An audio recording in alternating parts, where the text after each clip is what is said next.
Good morning. It's December 10 in Altoona, Iowa. Last night I drove downtown to listen to Marianne Williamson speak at Open Sesame. The crowd was small, but there was media there, including a live stream to NBC headquarters in New York City. It was 14 degrees outside. Her speech is 38 minutes long, so this introduction has to be very short. I'll have more comments on the question and answer that I'll put up. Americans are very sentimental about our country, very sentimental about that song, God Bless America. And I think the way blessing works is that you are blessed to the extent that you bless. And I think the greatness of America lies in the fact that we are based on the idea that this country could be a blessing. That this country could be a blessing on any person, despite where they come from, despite their religion, despite their color, despite whatever. We have never totally actualized that fully. Even the people who wrote those words that all men are created equal and that God gave all men inalienable rights of the life, liberty, and the pursuit of happiness. Even the men who wrote those words and signed that document in 1776, 41 of them were slave owners. So we've always been this kind of bipolar country. We've always been this dichotomy. We've always been, on one hand, a nation which is founded on the most aspirational and enlightened principles of human possibility.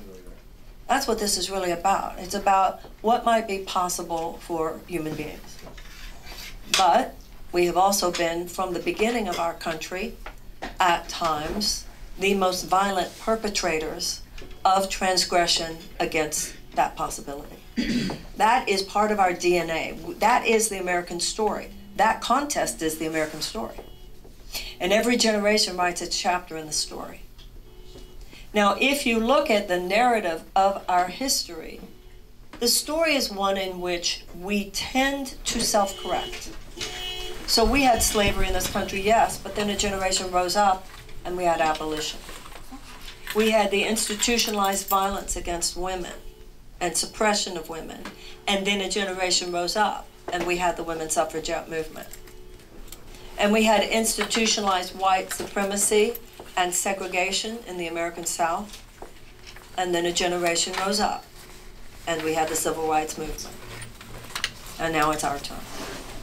Because we are living at a time in which the assaults against our democracy are as fundamental as any that have ever been in our history. One of the differences is that assault is not at the moment represented by one evil institution.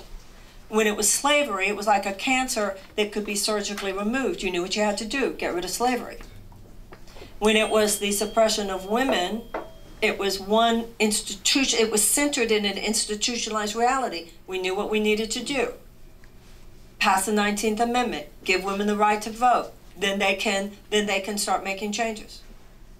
When we had segregation in the American South, they knew what they had to do.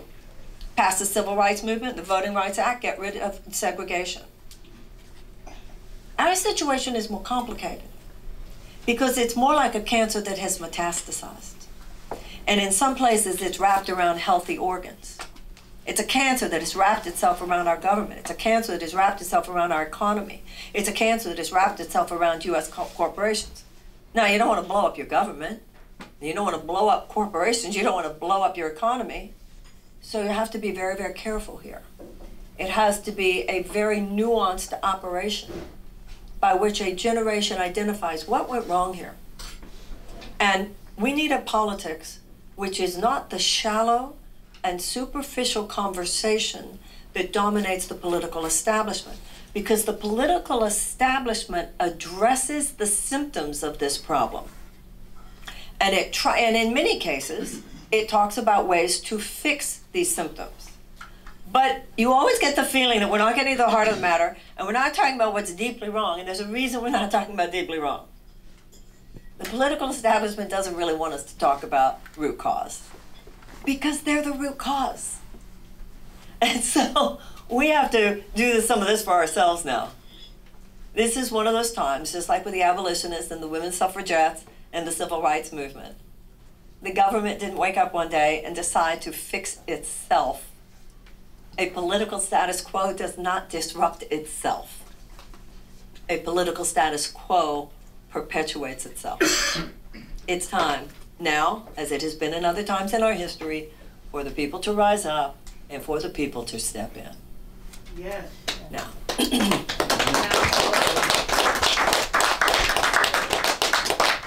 In order to do that, we have to do some thinking for ourselves. Everybody knows this is true. I'm not going to tell you anything tonight you don't already know. All of this is stuff that we know, but it's like we're not discussing it. And so really it's not a matter of waking up to what you don't know. I'm not here to say, oh, you need to know this, you know this. I might say a detail here or a detail two there that's new to you. But the basic fundamental pattern of what's happening in this country is something which by now we all already know. The question is owning what we know. Because if we really own what we know, this is a very serious time, man. And then we have to ask ourselves, each of us individually, what am I called upon to do? This all started 40 years ago. Some of you might be too young to really remember when all of this started and what it was all about. Some of us are old enough, we saw it in real time. It started around 1980. And it started with an economic theory called trickle-down economics. And we had a president, and we had a government, and we had think tanks, and it just became this huge wave of energy. And it was the idea that corporations, untethered to any kind of ethical or moral consideration, should be able to order our society, basically.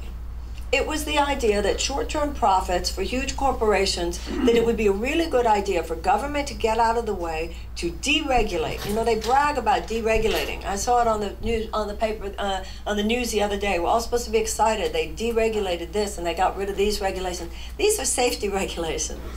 These are health regulations. What are we so excited about, getting rid of all these regulations? But that was the idea. The government should get out of the way and let these huge corporations do whatever they wanted, but really was a good idea. This is what we were told, it was a really good idea, see, because the stockholders would make a lot of money, but that's good, see, because then they would create all these jobs, and then all this money would trickle down and it would lift all boats. And it just became a national frenzy. Well, after 40 years, I think we can say that the jury is in. It did not lift all boats. It has left millions and millions of people without even a life vest. It has destroyed America's middle class. It has led to the greatest wealth inequality since 1929. We now have 93 million people living in near poverty, not knowing on any given day, living with a chronic anxiety, not knowing what will happen if they get sick or one of their children gets sick, not knowing how they will send their kids to college, not knowing how they will get out from under these college loans. The whole society has moved in a direction of a massive transfer of wealth. Now, this is the thing that happened.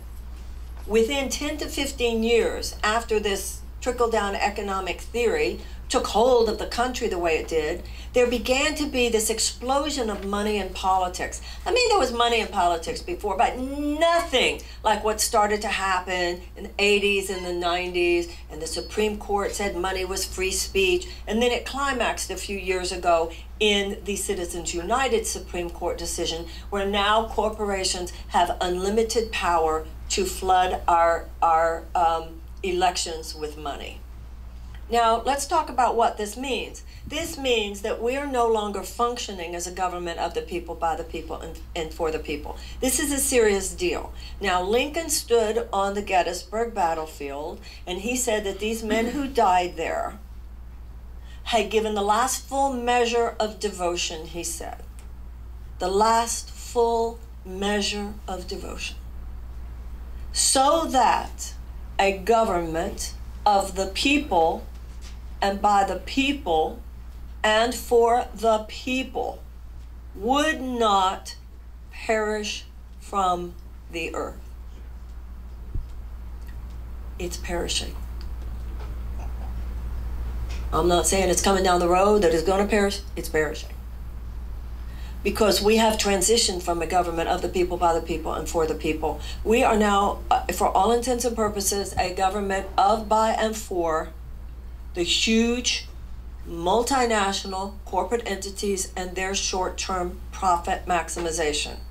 Our government does more to increase the bottom line of health insurance companies and big pharmaceutical companies and oil and gas companies and chemical companies and gun manufacturers and food companies and agribusiness and defense contractors than it does to provide for you and me.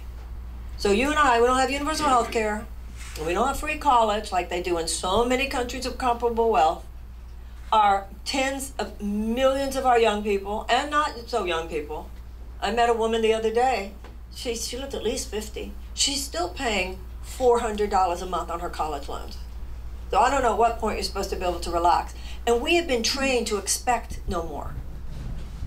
We've been trained to say pretty please about things which in other countries of comparable wealth, of course I have free health care. Of course I have free college, God bless you. Of course. But we have been trained to think that this is normal. And there are too many generations now. We've got young people growing up. They don't even remember a time when America was not at war. They don't even remember a time when America was trying to do right by its people. That's the thing. You know, before the 1980s, I'm not saying that America was perfect. I'm not. Nobody was naive enough to think that we were. But there was a feeling in the air that everybody understood that we were supposed to try to be the good guys. And so when we weren't the good guys, there was at least a conversation about it because we knew that we should try to be the good guys. And so if we were Republican or Democrat, it didn't matter. We were supposed to try to be the good guys. Now, it's not even in a conversation. Before the 1980s, if somebody worked for a corporation and then they retired after 30 years or 40 years, it was like understood that the corporation was supposed to care whether or not that person had a dignified retirement. Now what's understood is that that corporation is going to do everything it can to squeeze every little bit out of that worker, even if it means getting rid of them for somebody that they can hire for part-time that they wouldn't have to pay benefits. Because it's this false god we've made of corporate profits. And it happened, and it's kind of like the frogs in a boiling water where they don't really know that it's boiling. It just got hotter and it got hotter and it got hotter and it got hotter, and now it's like boiling. And you have one major political party that's saying, what of it? And you have another major political party that's basically saying, every once in a while we're going to pop you out of the water and then we'll put a bunch of cold ice on you before you fall back into the water again. Right? We have one major political party that's full of people that want to aid you in your pain, but not address the fundamental forces, challenge those forces that are making all that pain inevitable. Why? Because both of the political parties are so tied into the money. And that's why anyone who challenges that, what you have is we are now being ruled by a corporate aristocracy. This is what we said no to in 1776. Here in Iowa, what I've learned, people such as Ed and Kathy, here in Iowa, what agribusiness has done. There's no reverence to any of this. This is a soulless economic system. It's not immoral, it's amoral. It's not immoral, but it has immoral consequences. And what you see in every state, it takes a different face everywhere. How can you get more primal than humanity's relationship to the land? How can you get more primal than humanity's relationship to agriculture, which goes back thousands of years? How can you get more primal than our relationship to our food? And it's all just desecrated for the sake of a short dollar, a fast, quick dollar by these huge corporate conglomerates of people who do not even live here. Never walked this land, never felt the dirt in their fingers. And you have farmers who are committing suicide, and you have farmers who are going bankrupt all the time. It did not always it was not always this way. Back in the 70s, 60s, the 70s, the farmer had a bad year. They went to the bank, and guess what? There were actually local banks on the side of the people. And the farmer would say to the bank, had a bad year? And the banker was very likely to say, you know what, it's okay. You'll have a better year next year, because the social fabric was such that we were all trying to work together. There was a sense of our common humanity. And that was not like anybody talked about it. It was just in the air. We got, well, that's what makes us good.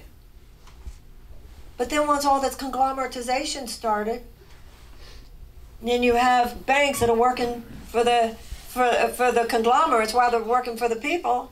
So banks are the first one to stick it to you and make it possible for you to have a second chance. Now you have up to the point of, you know, all these things that I'm talking to you about tonight. This is what we really need to realize. Donald Trump did not create all this. All of this created Donald Trump. Yeah. Donald Trump is a symptom of all this. As soon as we started making the businessman God, then the most perverted, twisted form of one was almost bound to arise in our midst. We subconsciously created it. And this is a much bigger job we have on our hands than just defeating Donald Trump next year. Because if all we do is defeat Donald Trump, but we don't address these deeper underlying fault lines and what really is going wrong here, then these same forces will be back big time in the midterms in 22. And somebody else will be back big time. It doesn't matter what the person's name is. If it's a Trump or some other name, they'll be back in 24. We're losing our democracy here. And this is what makes our being so powerful, because you, as voters in Iowa, but you've had the field narrowed for you. You see, the problem is that we're being ruled by a corporate aristocracy, and the political party establishments are corporate aristocracies within corporate aristocracies. So the DNC is just another corporate aristocracy. The RNC is just another corporate aristocracy. And that's why they're dictating to you. And it's this illusion, it's this game we're playing, telling each other it's this real democracy. What's going on here?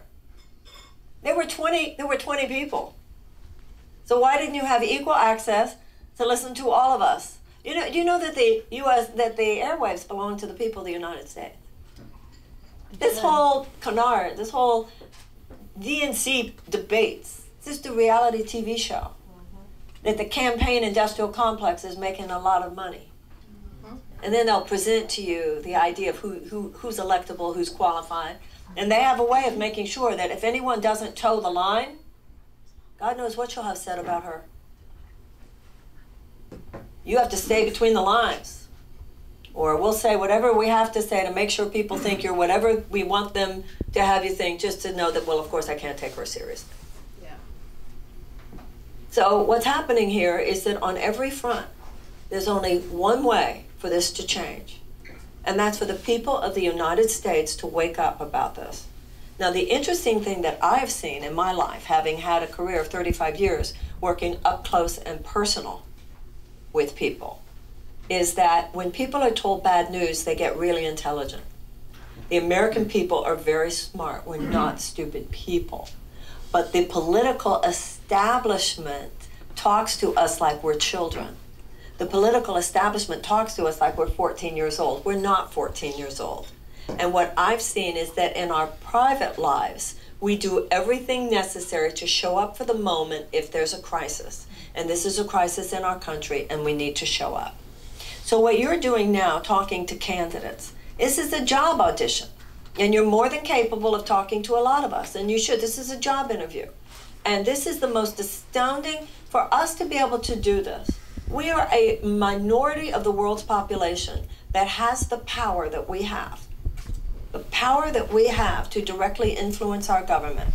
I am so aware as a woman particularly, there are countries in this world where if I, as a woman, stood up and said a fraction of what I'm saying to you in criticism of my government, I would probably be hauled off to jail. I would almost assuredly be tortured and possibly even worse.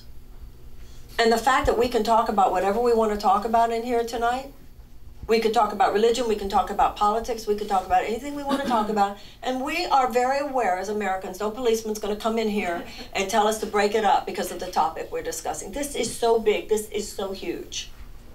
But these things do not just give us rights, they give us responsibilities.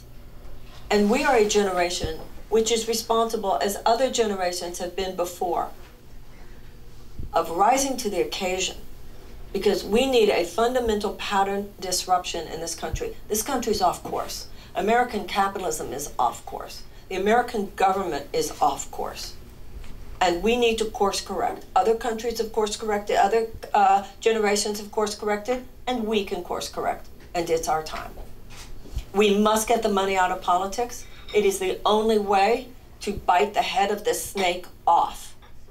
Given the current makeup of the Supreme Court, we're not going to be able to overturn Citizens United anytime soon. But the first thing I would do, and I think the other Democrats who would do this too, is submit legislation to establish public funding for federal campaigns as quickly as possible. And we're going to need a constitutional amendment to establish getting money out of politics. Until that is done, we are. Okay? Right now, our FDA, our Food and Drug Administration, has been hijacked. It does more to serve food companies and agribusiness and oil and gas than it does to serve us. We have contaminants in our water. We have carcinogens in our food. We have toxins in our air. We have the FDA that was looking the other way when big pharmaceutical executives were knowingly over manufacturing all those painkillers that led to the opioid crisis.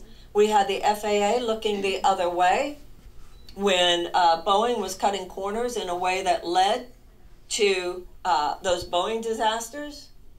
We have an EPA that was willing to look the other way and let Dow Chemical start manufacturing pesticides again that we absolutely know do harm to a developing child's brain. We have a Secretary of Agriculture who's such a corporatist that he says about the U.S. farmer, if you're not big, get out.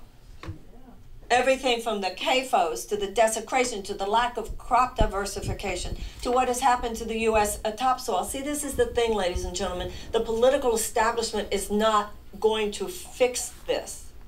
The people must step in now. The people must be aware. We have been trained to expect too little, and we've been trained to stay within the lines. So much of what I'm talking about tonight, as I said to you already, I'm not saying to you anything you didn't already know. I'm not thinking I'm saying anything to you already know. I say, and I've had this experience my entire career. It's been a thing for me in my career. I just say what everybody I know is saying. I just say it when the microphone's on. Because we are very insidiously, it's like when I was a little girl, my father wouldn't let us use coloring books. He said, nobody's going to tell my kids what a picture's supposed to look like. Right? Here's a piece of paper. Draw the damn picture, he'd say. Right?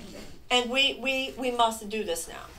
If I'm President of the United States, I want to tell you what I would do if you give me the job.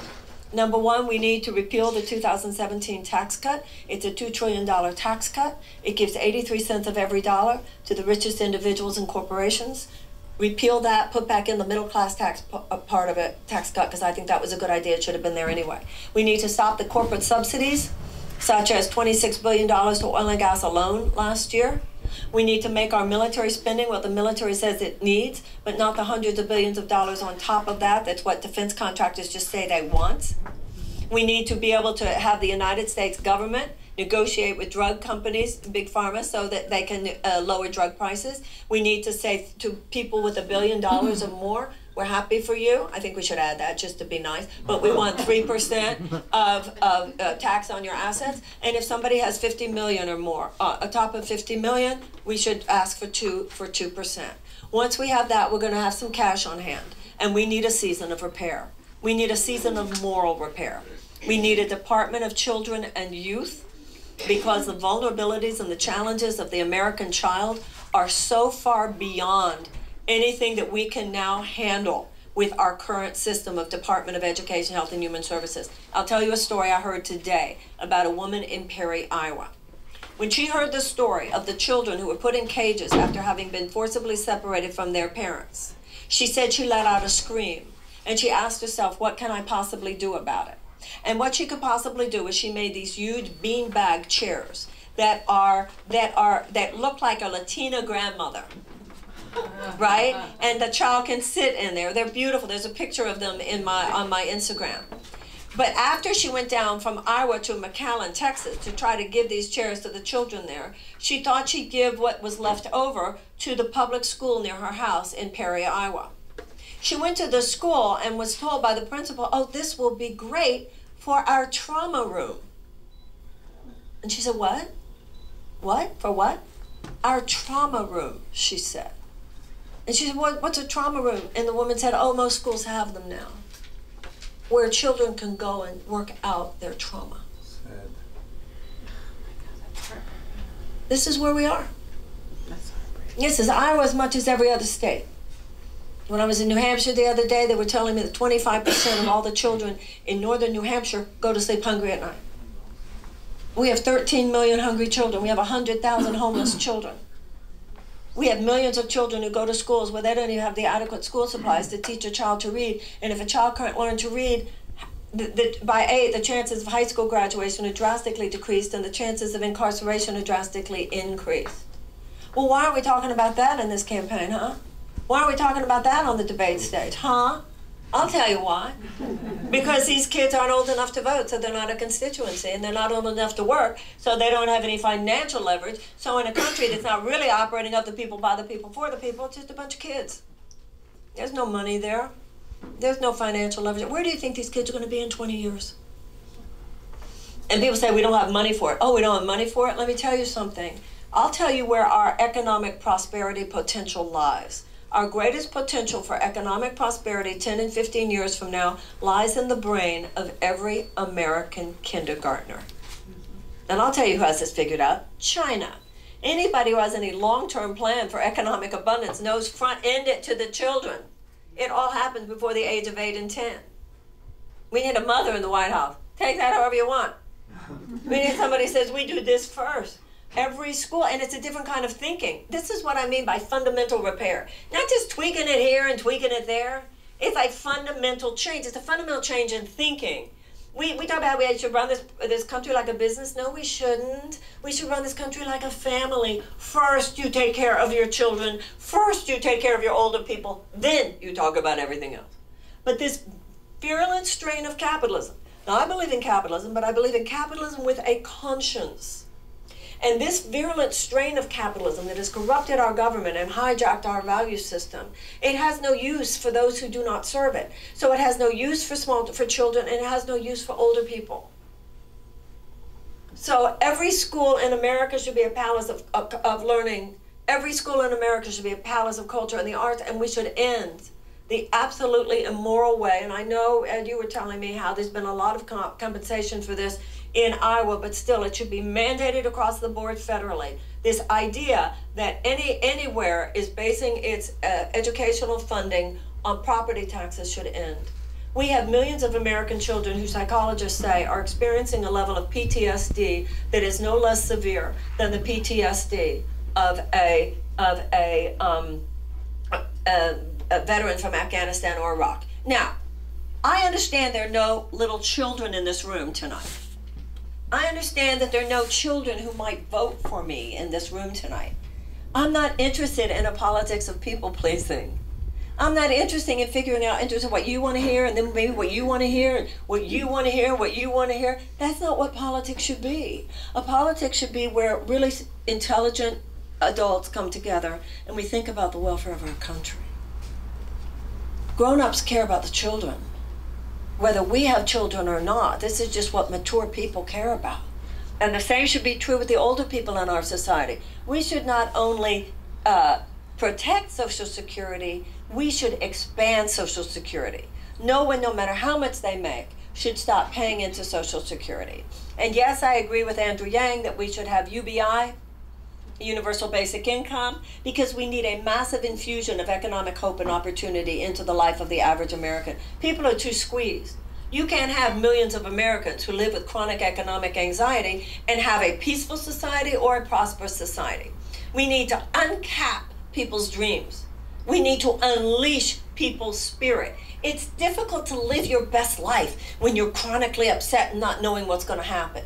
It has a traumatizing effect. Poverty is traumatic. Hunger is traumatic. Near poverty is traumatic. Never knowing what's going to happen if you get sick or how you're going to pay for your kids. It's low-level trauma that people are living with all the time. Then we talk about what are we going to do about the mental health crisis. I'll tell you what we should do about the mental health crisis. Stop driving everybody crazy. This stuff just has a cumulative effect that everybody's living and everybody's angry and everybody's upset, and we're taking out our stress and our anger on the internet, which is making people more stressful, more upset, and it's corrupted everything. And it's definitely corrupted our politics.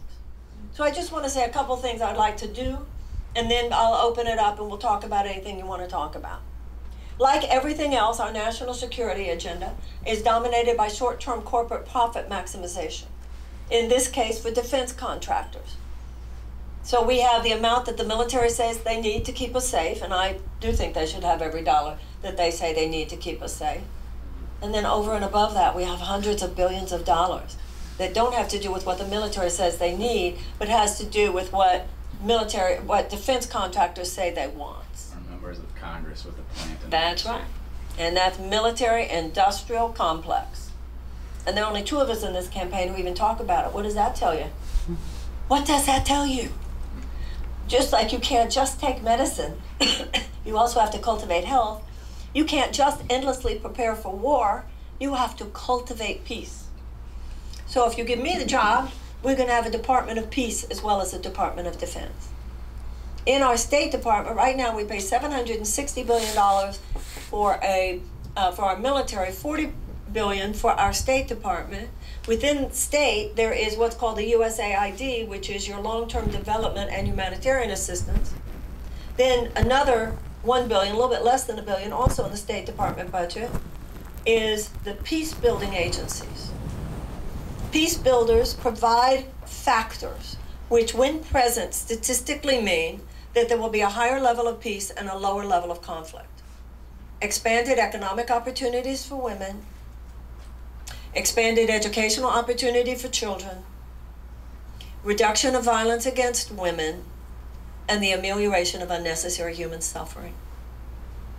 Damaged people do damaged things. Desperate people do desperate things. We should see large groups of desperate people as a national security risk. Right now, our military has to carry the burden of conflicts that should have been nipped in the bud long before. Where do you think ISIS came from? ISIS, our military now, we have people who are dying and have to deal with ISIS. ISIS was created because we invaded Iraq. So my criticism is not of the military, my criticism is of politicians. And by the way, they were very experienced politicians that led us into Iraq. Very experienced politicians that led us into Vietnam. You need more than a great car mechanic right now. We need somebody who can really see what road we're on and isn't afraid to say it.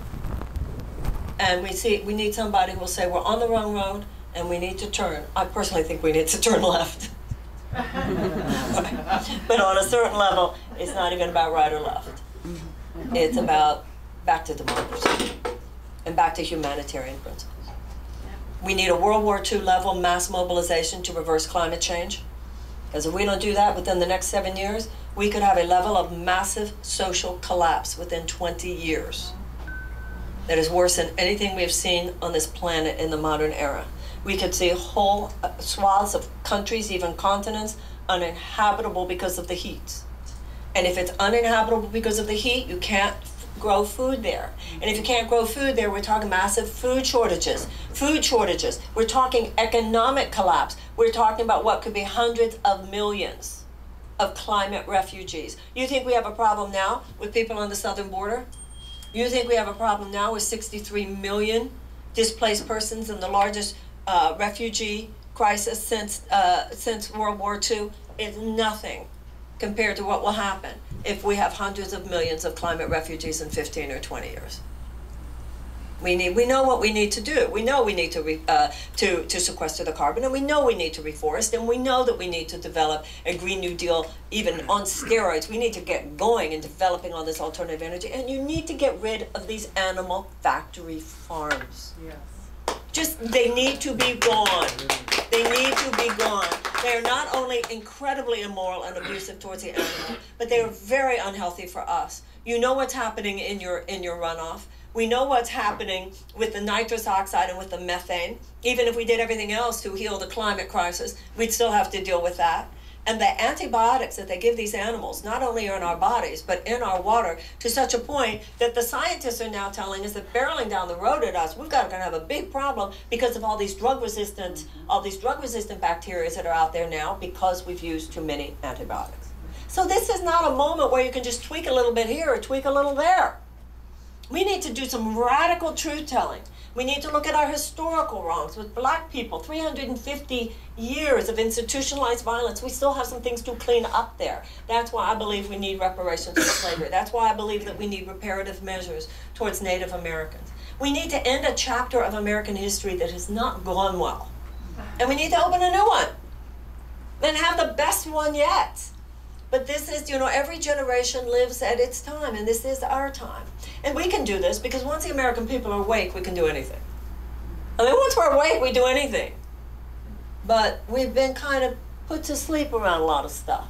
And we've been distracted, and we've been thinking, well, I'm not political, and other people will handle it.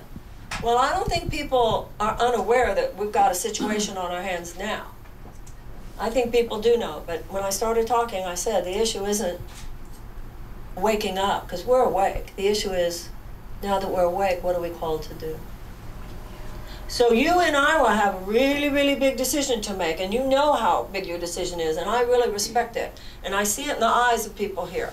And I'm really privileged to have the opportunity to be someone standing in front of you for this job interview. These issues matter. These issues matter more than one person. That we have a Department of Children and Youth, that we have a Department of Peace, that we have a World War II level mass mobilization, that we intervene with the corporate aristocracy and become a vital democracy again, and that we stand up for paying our debts with reparative measures. Those are the issues I stand for. And these are the issues which, no matter what in this campaign, I want to continue to stand for. And I want to be a voice for. Because these are the pillars of what I see as a season of repair. And if we do these things, if we get real and do some radical truth-telling, first of all, I don't think we're going to beat Donald Trump unless we do some radical truth-telling, because he's going to be telling some radical lies. The only thing that's going to beat outrageous lies is some outrageous truth.